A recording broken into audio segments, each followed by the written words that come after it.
Plant FAQs. Agastache scrophulariifolia, purple giant hyssop. Frequently asked questions about Agastache scrophulariifolia. Agastache scrophulariifolia, commonly known as purple giant hyssop, is one of my favorite plants to grow. This perennial herb from the mint family offers a lot to gardeners. It is not only visually striking, but it also attracts pollinators and has some beneficial uses. I've put together a list of frequently asked questions, FAQs, about Agastache scrophulariifolia to help you get familiar with this beautiful plant. See more 23 species in genus Agastache at monsteraholic.com. What is Agastache scrophulariifolia? Agastache scrophulariifolia, or purple giant hyssop, is a herbaceous perennial native to North America. It thrives in moist, well-drained soil and can grow up to 6 feet tall, making it a great backdrop plant for garden beds. The plant produces tall spikes of lavender to purple flowers from midsummer to fall, which are highly attractive to pollinators like bees, butterflies, and hummingbirds. The foliage has a mild minty scent, characteristic of the mint family. How to care for Agastache scrophulariifolia. Caring for Agastache scrophulariifolia is pretty straightforward. Here's what works for me. Sunlight. It prefers full sun but can tolerate partial shade. I've found that it blooms more profusely when it gets around 6 hours of sunlight daily. Soil. While it does well in average garden soil, I make sure to plant it in well-drained soil. It doesn't like standing water, and overly moist soil can lead to root rot. Watering. Once established, Agastache scrophulariifolia is relatively drought-tolerant. However, young plants need regular watering until they are fully settled. Fertilization. It's not a heavy feeder. I only use a light, all-purpose fertilizer in early spring to give it a boost before the growing season. Pruning. Deadheading spent flowers helps encourage more blooms, and cutting back the plant in late fall or early spring keeps it looking neat for the next growing season. How to propagate Agastache scrophulariifolia. Propagating Agastache scrophulariifolia can be done by seed or division. I've had the best success with seed propagation, especially when sown in early spring. From seeds. Start seeds indoors about 8 to 10 weeks before the last frost. Scatter the seeds lightly on the soil surface and press them in without covering them too much. They need light to germinate. Division. If you already have mature plants, you can divide the clumps in spring or fall.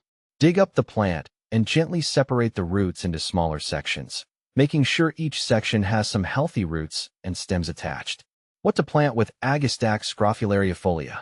Agastache scrophulariifolia pairs well with other pollinator-friendly perennials like Echinacea, Rudbeckia, and Salvia.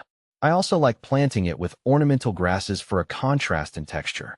Since it's tall, I place it toward the back of mixed borders, where it adds height and a splash of color. Is Agastache scrophulariifolia toxic?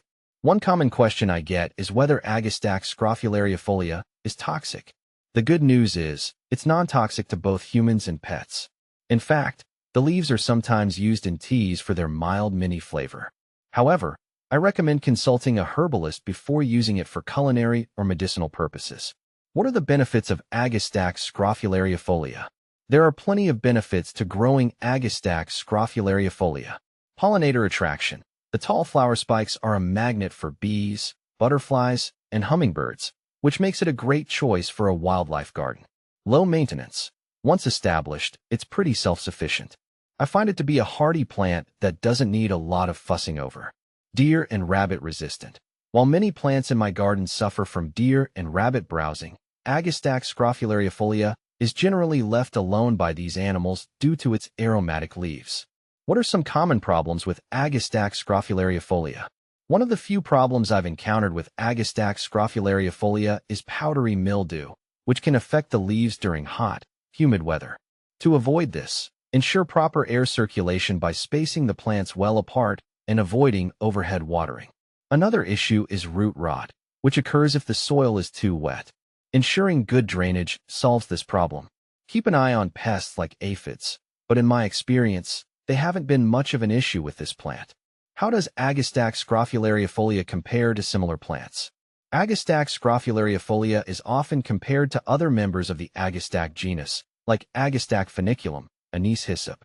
Both plants attract pollinators and have similar care requirements, but the main difference lies in their appearance. Agastache funiculum has more pronounced anise-scented leaves and tends to be shorter than Agastache scrophulariifolia. In terms of flowering, Agastache scrophulariifolia tends to have larger, more vivid flower spikes, making it stand out more in the garden. If you want a taller plant with a bolder presence, I'd recommend Agastache scrophulariifolia. Final thoughts. Agastache scrophulariifolia is a versatile, hardy plant that brings a lot of value to any garden. It's easy to grow, non-toxic, and perfect for attracting pollinators. Whether you're looking to fill a sunny border or create a pollinator-friendly garden, this plant will not disappoint. Just remember to give it the right conditions, plenty of sun, well-drained soil, and a bit of space, and it will reward you with a profusion of lavender blooms year after year.